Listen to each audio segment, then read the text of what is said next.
Good morning to all the students of DLED second year 2018 to 2020 Pedagogy of English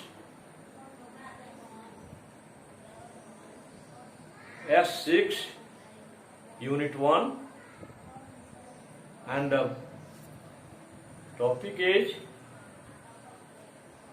Teaching of English as a Second Language. Lecture number 8. In our previous classes, we have discussed about constructivist approach and communicative approach. Today, we shall discuss about a structural approach of teaching learning English. In India, Madras was the first state to have this approach in vogue. Bharat में तत्कालीन मद्रास एक ऐसा राज्य था जहां पर यह विधि इन भोग में थी, पॉपुलर थी, प्रचलित। लेटर ड्यूरिंग द 60s, बाद में 60 के दशक में this approach was popularized by the Central Institute of English, Hyderabad, in the rest of India. Bharat के अन्य भागों में central institute of English Hyderabad के द्वारा इस विधि का प्रचार हुआ। This approach emphasizes that language can best be learnt through a scientific selection and grading of a structure or pattern of sentences and vocabulary. Yesterday, we are discussing about a structure of English, how it differs from the structure of Hindi and Sanskrit. In English, we saw that the pattern, structure pattern is SVO, subject, verb, object. In Hindi, we saw that SOV. In Sanskrit, both of these patterns are applied. SVO means पहले subject, तब verb, तब object. जैसे मैं चाय पीता हूं तो I take T, लेकिन इसी को हिंदी में जब हम कहते हैं तो हिंदी में हो जाता है कि मैं चाय पीता हूं, यानी ऑब्जेक्ट सब्जेक्ट के बाद हो जाता है, वर्ब लास्ट में जाता है। उसी तरह संस्कृत में दोनों चलता है। संस्कृत में है SVO भी चलता है, SOV भी चलता है।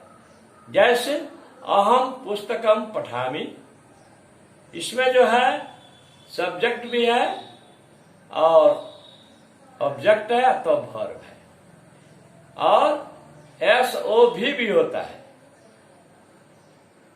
SVO भी होता है। जैसे अहम पठामि पुस्तकम, दोनों चलता है।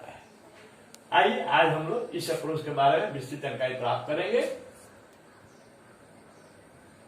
It believes that word order और the patterns of forms is of primary importance in learning English because it makes the meaning very clear. जो स्ट्रक्चर होता है, जो फॉर्म का पैटर्न होता है, जो वर्ड ऑर्डर होता है, वह बहुत महत्व का होता है इंग्लिश सीखने में, और यह हमारे अर्थ को, हमारे कॉन्सेप्ट को अधिक क्लियर करता है। It gives more importance for forming of language habits. यह भाषा संबंधी आदतों के निर्माण में को अधिक महत्व देता है। It regards speech as important as reading and writing. पढ़ने और लिखने के समान ही यह स्पीकिंग को भी उतना ही महत्व देता है। it lays a lot of importance on the use of structural words. यह स्ट्रक्चरल जो वर्ड्स हैं उनके प्रयोग पर अधिक महत्व देता है। स्ट्रक्चरल वर्ड्स आप लोगों को क्लास में बतलाए हैं। Structural words are those words that contain nouns, pronouns, auxiliary verb, preposition, conjunction, determiners, etc. Let's see a conversation. एक बातचीत को हम लोग देखें। Mrs Lal, good morning children. Children, good morning ma'am. Mrs Lal, showing a basket to the class. वर्ग में basket दिखाते हुए, टोकरी दिखाते हुए पूछते हैं व्हाट इज दिस। रहीम कहता है ए बास्केट। इससे लाल कहते हैं answer in A complete sentence and not in A phrase और वर्ड। एक शब्द में उत्तर आप मत दीजिए, फ्रेज में उत्तर मत दीजिए, कंप्लीट सेंटेंस बोलिए। निकेत कहता है इट इज ए बास्केट, यह एक टोकरी है। If we consider the above conversation the following points will be calculated. यदि हम उपर्युक्त बातचीत को देखते हैं तो निम्नांकित बिंदुएं सामने आएंगी। Teaching of a structure does not need knowledge of any grammar of a subject या लैंग्वेज। यानी स्ट्रक्चर को पढ़ाने के लिए किसी भी भाषा के ग्रामर का स्पेशल ज्ञान होना जरूरी नहीं है। दूसरा, the teacher teaches many types of structures. शिक्षक जो हैं बहुत प्रकार के स्ट्रक्चर के बारे में बतलाते हैं। He gives importance to the mastery of structures. वह स्ट्रक्चर पर मास्टरी को महत्व देते हैं। Mastery of structure is more important than vocabulary. Vocabulary शब्दकोश से बढ़कर अधिक इंपोर्टेंट होता है स्ट्रक्चर पर मास्टरी करना। स्ट्रक्चर का हिंदी शाब्दिक अर्थ होता है संरचना। आइए दूसरा एग्जाम्पल है। Let's see another activity. Mohan is there. Is Mohan there, there Mohan is. If we see the three sentences given above, we shall find that the same vocabulary, the same words has been used, which are Mohan is there in the place of subject. In first sentence, Mohan, second sentence is, third sentence there. These words are in the place of subject. But all the three sentences give three different meanings. Give three different meanings. Due to different arrangement of vocabulary.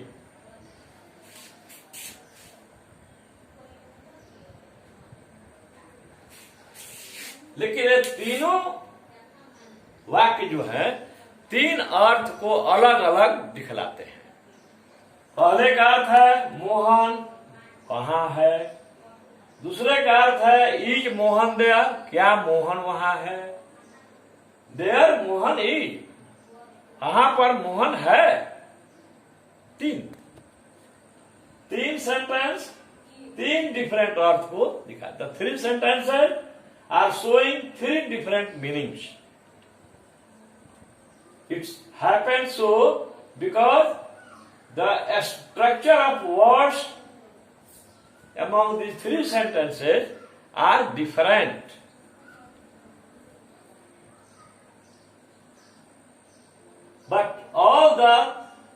3 sentences have only these 3 words. Is Mohan there? या Mohan is there. या there Mohan is. लेकिन but due to difference in arrangement of vocabulary, the words of the sense of the true meaning of these 3 words become different. Merits of this approach.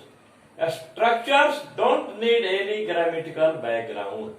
Structure को background की आवश्यकता नहीं होती, व्याकरणिक background की आवश्यकता नहीं होती. दूसरा, it stresses more on oral aspects of language. यह मौखिक जो पक्ष है भाषा का उसको अधिक महत्व देता है, क्योंकि हम जानते हैं there are 4 basic skills in a language: listening, speaking, reading and writing. So this approach stresses, gives more importance to oral skills, means listening and speaking. Third number, it extracts. तीसरा है, knowledge remains stable in minds of the students. छात्रों के दिमाग में जो knowledge इस तरह से प्राप्त होता है कन्वर्सेशन के द्वारा, वो अधिक अस्थायी होता है. They don't forget it. And this approach